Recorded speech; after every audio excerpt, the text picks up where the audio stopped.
परमेश्वर के बड़े नाम की महिमा हो। फिर से एक बार और सुबह प्रभात मनन में आने के लिए परमेश्वर ने एक अवसर दिया है, इसलिए परमेश्वर को धन्यवाद करता हूँ।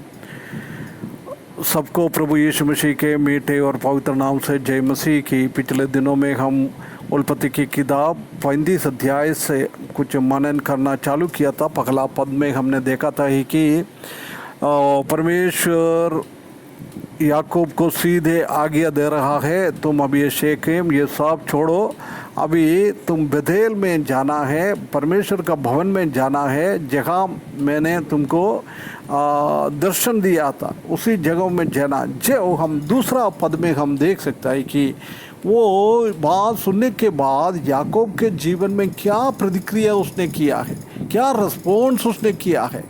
परमेश्वर ने सिर्फ उधर जाने के लिए बोला है, परंतु वो परमेश्वर के भवन में जा रहा है सुनकर वो खुद और उसका घर वाले के लिए क्या बोल रहा है दूसरा पद में। तब याकूब ने अपने घराने से और उन सबसे भी जो उसके संग थे कहा, तुम्हारे बीच में जो पराये देवता है उन्हें निकाल फेंक और अपने अपने को शुद्ध करो और अपने वस्त्र बदल डालो। देख ये क्योंकि तीसरा पद में लिखा है हम बेथेल की ओर जा रहा है। परमेश्वर ने उधर हमको बुलाया है, उधर में भेदी बनाने के लिए जा रहे हैं, आराधना करने के लिए जा रहा है। मेरे बातों को परमेश्वर ने सुना है, मेरे को संभाल कर रखा है, इसलिए मैं परमेश्वर को आराधना करने के लिए जा रहा है। इसलिए तुम्हारे जीवन में एक बदलावट लाना बहुत ज़रूरी है। उसी का इनिशिएटिव कौन ले रहा है? उनका घर का पिताजी, मेन सदस्य उसी का बातों को ये बता रहा है। ये बात को इधर हम देख सकता है। वो इधर याकूब और उसका परिवार का एक शुद्धिकरण का अनुभव 2, 3 और 4 पदों में हम देख सकता है ना। इसी में से पहले बोल रहा है तुम्हारा घर के अंदर से, तुम्हारा पास में से पूरा का पूरा पराये देवताओं को हटाए, पराये देवताओं को हटाए। ये परमेश्वर चाहता है। हमारे जीवन में एक अच्छा रास्ते में जाने के लिए सिर्फ याकूब अकेले नहीं है, याकूब उसका परिवार के साथ वो कर रहा है। उसने खुद पहले इनिशिएटिव ले रहा है, उसी के साथ उसका घर वाला भी इनिशिएटिव ले रहा है। इसी में से हम देख सकते हैं कि जो कोई एक परिवार का मुख्यधा में रहने वाला पिताजी एक बहुत बड़ा कर्तव्य को निभाना है हमारा परिवार में एक शुद्धिकरण का अनुभव होने के लिए। ये बहुत बड़ा ज़रूरी है। ये याकूब ने भी अपना जीवन में देखा है ना। जब हम मेन आदमी कुछ परमेश्वर के लिए कुछ काम करता है, परमेश्वर के लिए खड़ा होने के लिए निर्णय लेता है, वो बिल्कुल अपना बच्चों के ऊपर भी इफ़ेक्ट हो जाता है ना। इसलिए वो एक नमूना बनकर रहना है हमारे बच्चों लोगों के साथ में।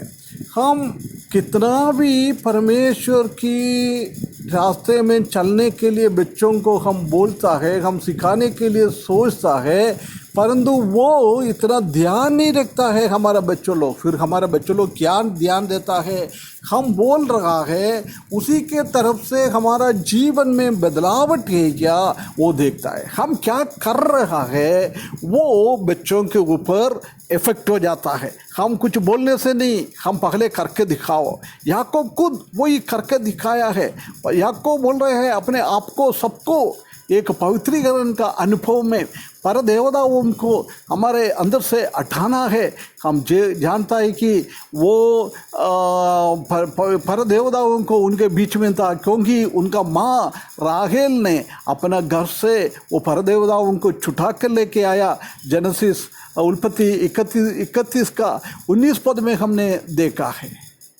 हम कितना भी कोशिश करो, बच्चों को पढ़ाने के लिए, उसका स्वभाव में बदलावट लाने के लिए। जब तक हमारा जीवन में उसका बदलावट नहीं लाएगा तो बच्चों का जीवन में भी वो बदलावट ना ला पाएगा। ये हमको बहुत एक इम्पोर्टेंट बात है, ये समझकर हमको करना बहुत बहुत ज़रूरी है। कभी हम सोचता है हमारा परिवार में कुछ गलत रास्ते में हम चल रहा है, उसी टाइम हमको क्या करना है, हमारे परिवार को सबको इकट्ठा बुलाकर उसी को ये बताना है कि हम परमेश्वर की ओर हम चले, हम परमेश्वर से अभी दूर हो रहा है, हमको परमेश्वर के पास जाना है।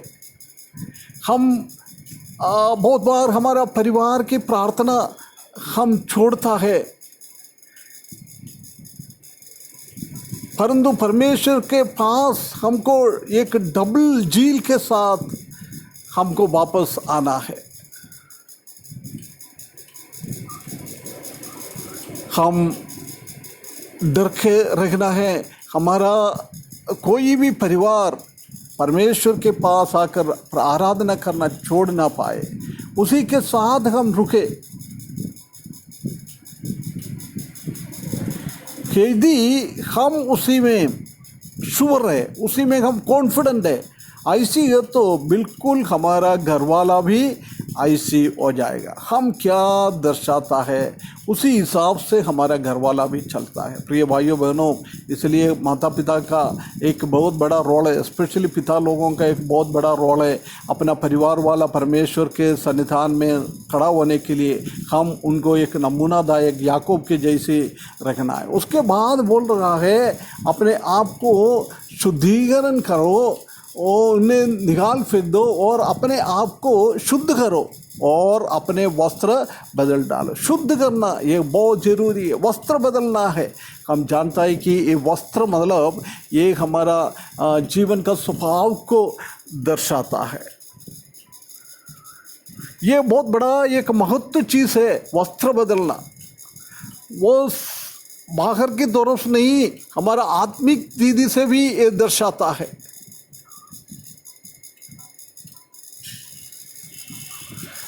याकूब ये चाहता है कि परमेश्वर हमको घृणा ना करे, इसलिए हमारा मन अच्छी तरफ से धोकर हम शुद्ध होकर हमारा पूरा स्वभाव को बदल डालकर हम परमेश्वर का सन्निधान में आना बहुत ज़रूरी है।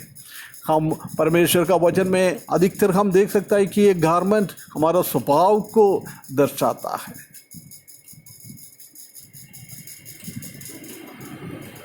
हमारा अंदर की उद्धार नहीं हुआ है, हमारा मन का कोई परिवर्तन ठीक से नहीं हो रहा है, वो गंदगी कपड़े से तुलना करता है, गंदगी कपड़े से तुलना करता है। यूदा उसका 23 पद में हम देख सकते हैं कि हम क्या करना है, हमारा गंदगी चीज़ को सबको फेंकना है, हमारा गंदगी कपड़े को फ्लश को निकालना है।